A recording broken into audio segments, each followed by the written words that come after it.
Welcome to Distracted, everyone. I'm Angela Lockwood, and today I'm joined by Kel Quarrell. Now, Kel and I move in many business circles together, and I just love the way that Kel approaches business and the way that she supports business owners.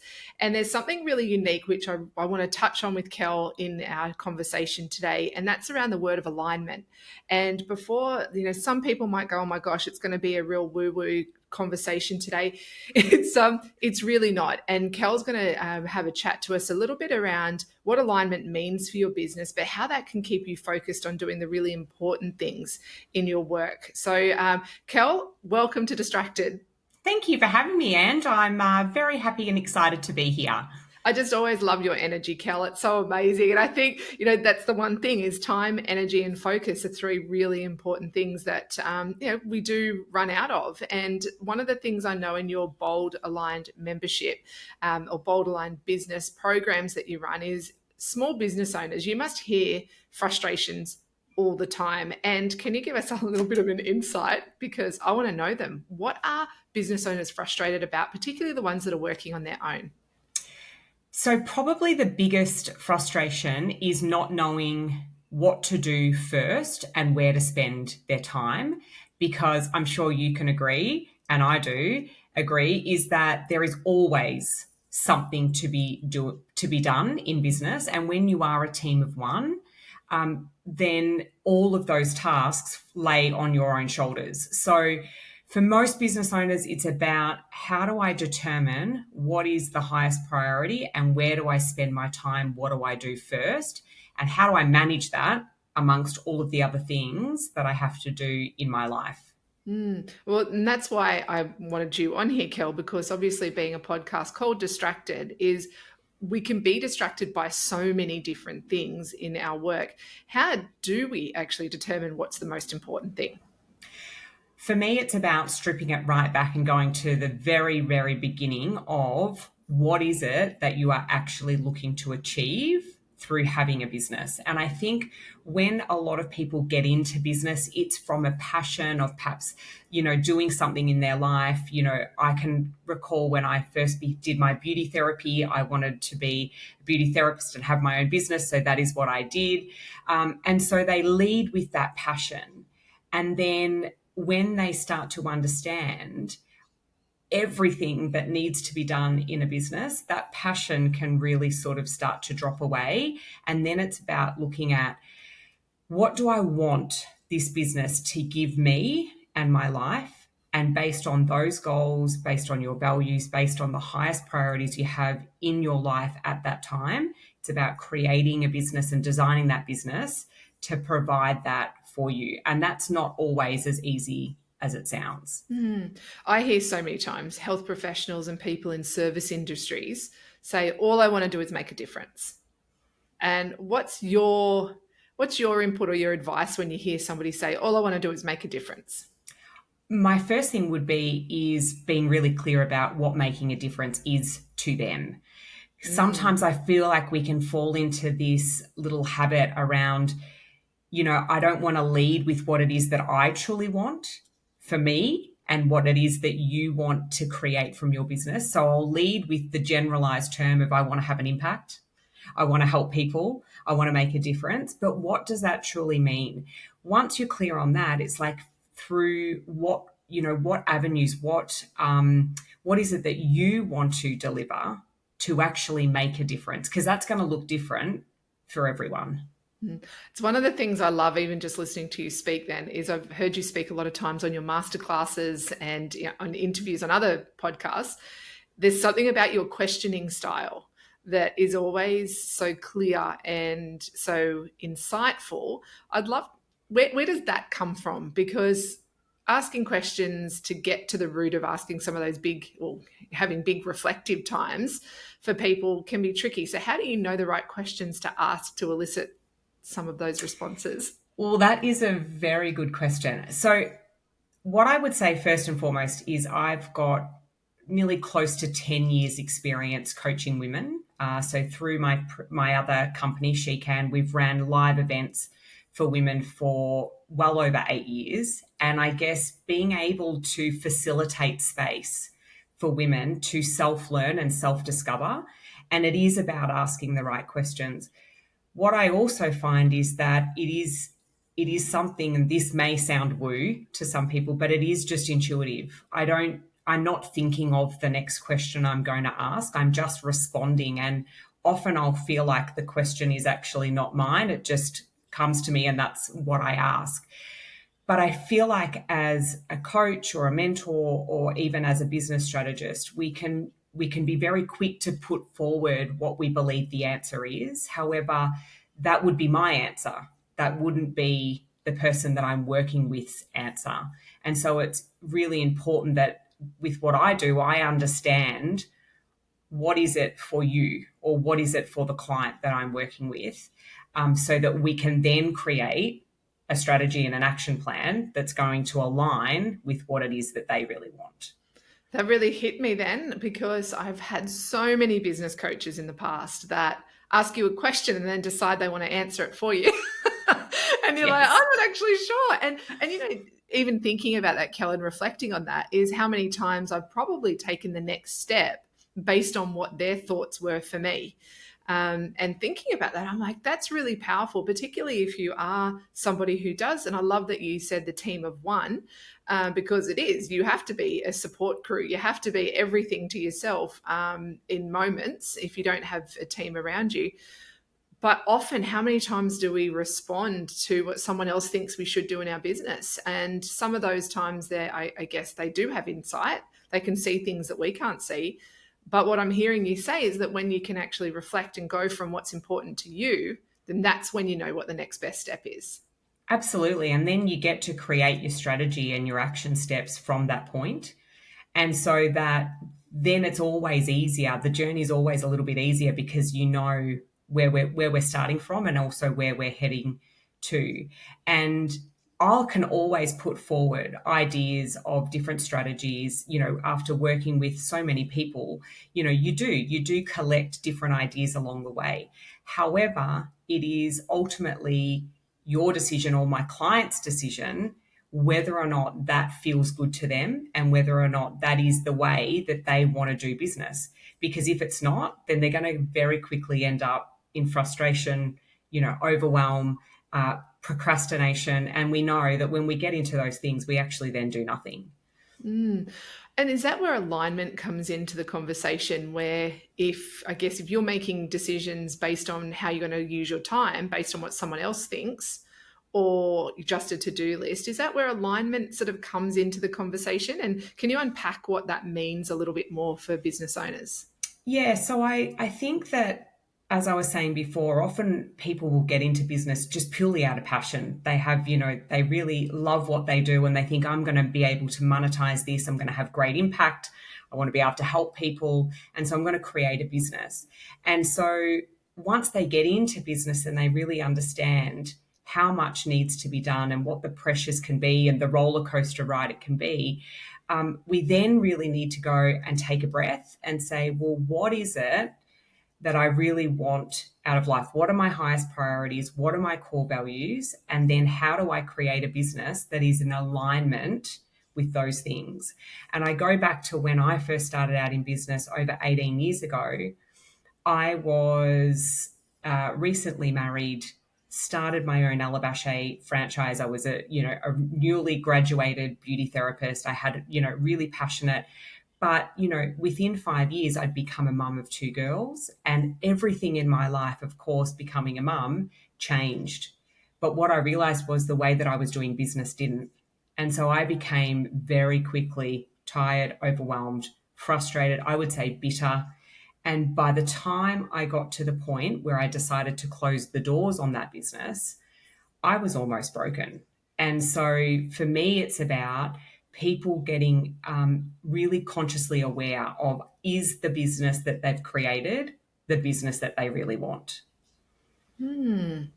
Yeah, wow. See, it's again asking those really important, insightful questions. Because do you find that a lot of your clients don't take the time, or they haven't yet until they come in contact with you to reflect on some of those bigger questions? Or is it all about the what I've got to do and how I've got to do this and who I've got to reach out to, and don't ask themselves questions like that? I think it's very much so, and I think we're hopefully coming out of the hustle culture, but has been this culture of go, go, go, go, go, do, do, do, do, do. Every day's got to be, all of the things.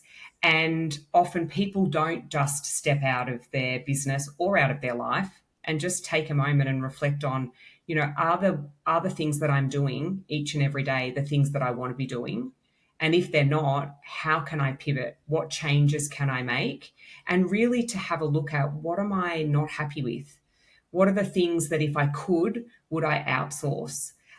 Is my business actually going in the direction that I really want it to? Am I working with the clients that I want to work with? All of these things, because when we first get into business, that may have been true. But as our seasons of life change and our priorities change and our values change, then the way that we do business needs to change as well. So that's such a beautiful term you just used, the seasons of life. And can you talk to us a little bit about seasons and because I've heard you speak about that before. How does that apply to business? So seasons feels very, weather based, Yes. obviously. In your, like, what does that mean for business? Well, I work predominantly with women. Certainly, Boulderline Business, my membership group, is for women only. And I think as a woman, you can very clearly identify different seasons that we have in life. And for me, seasons is about what are our priorities in that given season. So obviously, if you become a mum, then the season when your children are young and literally you are their lifeline, you are the person there to keep them alive, then that's a very different season to when you're navigating those children as teenagers. And then it's a very different season when they leave and you're an empty nester, and, the season then changes. And we all have 24 hours in a day, but we don't all have the ability to spend that 24 hours a day the same way. And that's kind of what I mean with seasons, is that I always say we need to have a look at, where do we get the biggest return on our investment based on our time? And so what are the things that we get to do in that will give us the biggest return in our business? Because based on the season of life we're in, the amount of time we get to spend in our business may be very different depending on what's going on around us. So for context, you're in the season of teenagehood for your daughters. And I'd love to know, what are some of the things that you do in your day to help you stay focused and aligned to your business? For me, the biggest thing is about setting my day up the right way. So for me, it's movement.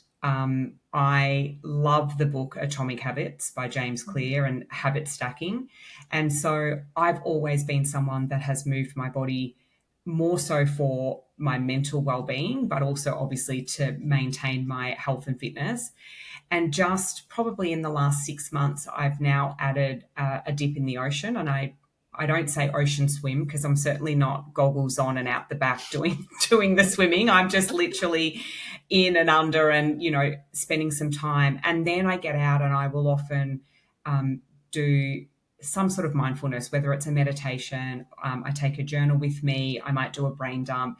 But spending that time just for myself outside of the house, within my own energy, really sets me up for, my day.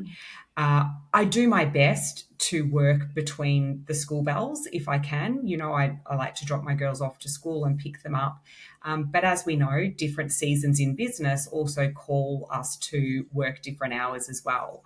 So very much for me is about setting my morning up right. But for other people, that might be doing more of an evening routine and winding down at the end of the day and, really signing off their day and working their way down to rest at night. I have no problem sleeping whatsoever.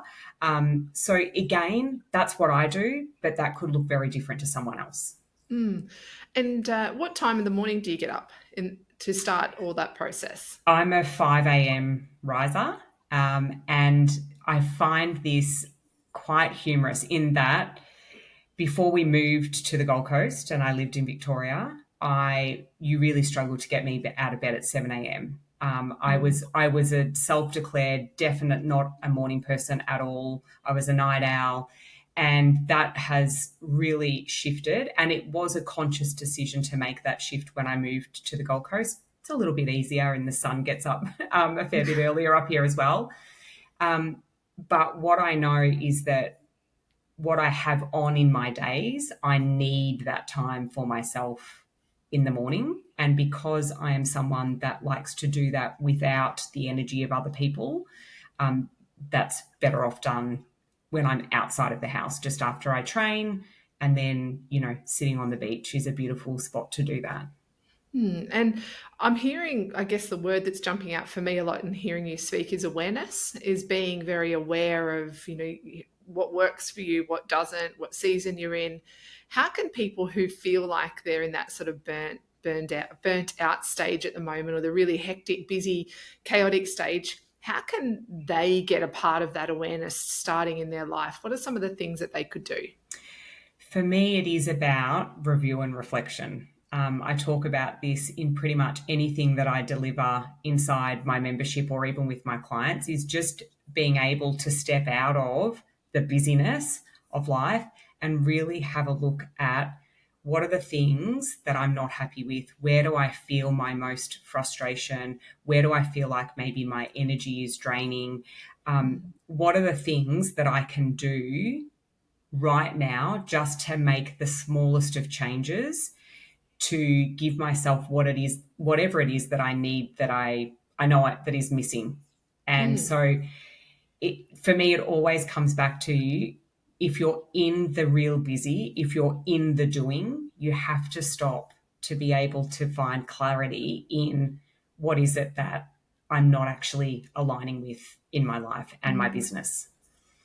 I know even just last week I had a day where I had some things that I wanted to get done in the day, but energetically I just didn't feel energetically like that was the thing for me to be doing that day. And it was interesting because I was checking in with myself, as I always do with my clients, about going, are you distracting yourself from something that's maybe a little bit challenging, or are you actually listening to yourself? It's a very different, distraction and actually tuning into yourself are very different things.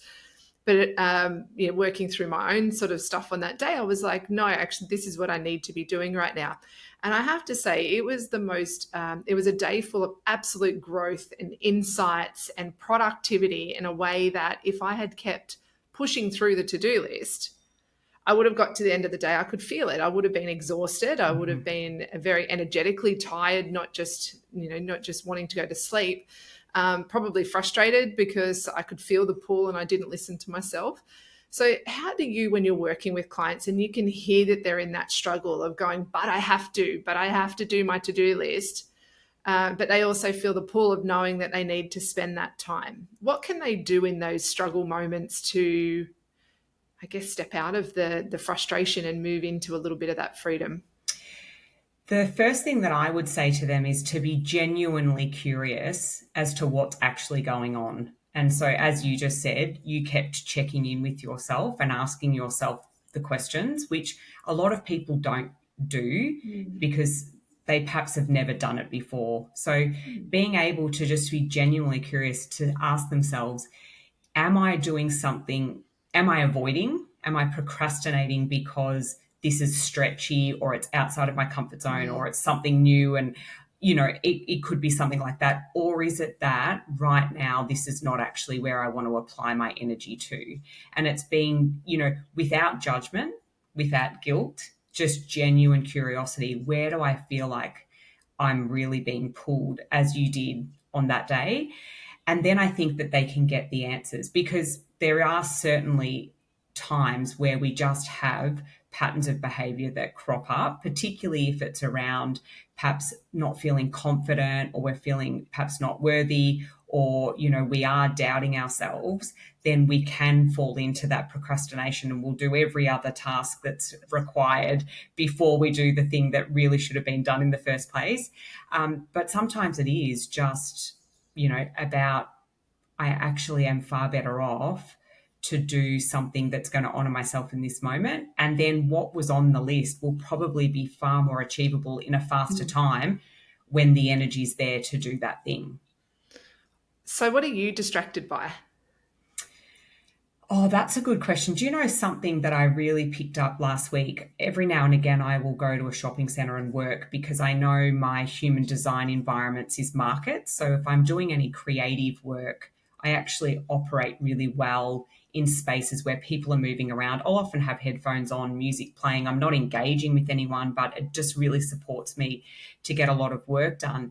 What I've realized with that is just going and with my laptop, I'm very focused because I have one screen. But when I'm sitting at my desk and I've got all of my things, I run two screens.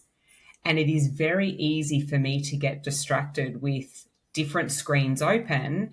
And, something might just catch my attention. I'll be like, oh, I'll pop over there and I'll do that. And then I'm like, hang on, no, you were back over here doing something else. So that's definitely one thing. And I believe, like, social media, of course, I think is a huge one for a lot of people, being like it's there all the time. But I have put in strategies in place to remove distractions. So my phone goes on work mode at 9 a.m. every morning automatically, which means that I get no notifications. I don't have any bubbles if I happen to, no red bubbles if I pick up my phone. My computer's linked to my phone, so it goes on work mode as well. So I get no notifications, and that really does help. Little things like I have newsfeed eradicator on Facebook. So if I open Facebook up, because I run groups on Facebook, if I open Facebook up on my computer, there is no newsfeed. So I can't get pulled into scrolling. So little things like that, I find just help remove distractions. But I would suggest, like a lot of people, it would certainly be social media. And I do use social media as my outlet. I'm not a TV person. But yes, certainly the double screens can be a distraction. Whilst it's great for, getting things done as well, it certainly can be a distraction for me. And then, of course, working from home. There's always a Mm. dishwasher to unpack. There's always a load of washing to hang out.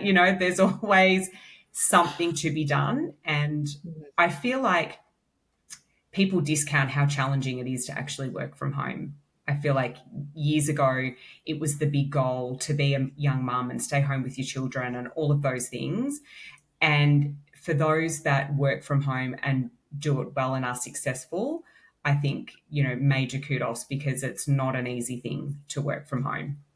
No, you're right, because it is. You sort of don't have that boundary Mm-hmm. between work and home, and a quick duck into the office at night time and things like that can end in 3 hours of work. Absolutely. Yeah, Mm-hmm.